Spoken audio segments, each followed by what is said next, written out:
If you know Riesling, you probably expect it to be sweet. The ones from Germany, California, Washington, or New Zealand usually show some sugar. Even the so-called dry wines of Alsace are often off-dry. Not Australia's. It's almost always bone dry, not at all sweet. The flavors are more like lime and minerals than peaches and honey, and they're more often steely than soft. There's nothing in the world like them. And here's the bonus. They aren't expensive. The two wines we're going to taste here only cost about 15 bucks each. I'm Harvey Steiman, editor-at-large of Wine Spectator. I review the wines of Australia, and I love the Rieslings because they're zingy and refreshing, kind of like New Zealand Sauvignon Blanc, but not quite so blatantly aromatic and sharp. Alcohol levels tend to be around 12%. If you know the dry wines of Austria, that's the one without the kangaroos. The ones from down under are kind of like that. Two regions have the reputation for the most exceptional Rieslings in Australia, Clare Valley and Eden Valley. They're both in South Australia, and they're both warm areas that are also known for growing really good Shiraz.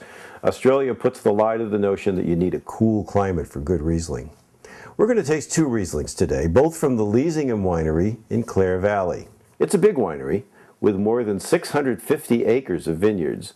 It makes several tiers of Riesling. Bin 7 is the next level to the top, using vineyards that show minerality and finesse. This is the most recent vintage, 2007. Let's taste it. Look at the color. It's very pale, even has a little green to it. And it's really aromatic. There's this lime character, and you know when it rains on wet stones, you get this sort of stony character? That's what it smells like.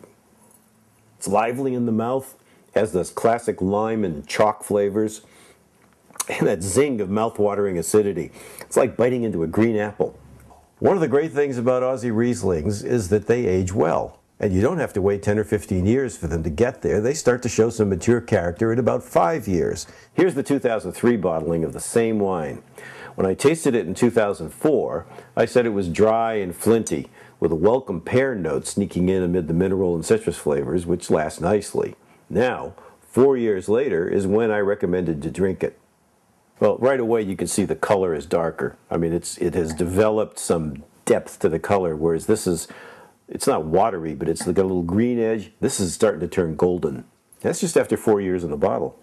Oh my, it's totally different already. It gets that mature, kind of almost like lanolin character. It's creamy in the nose. It's picked up some more different kinds of fruit character. There's some pineapple in there. That minerality has turned into something a little richer and a little broader.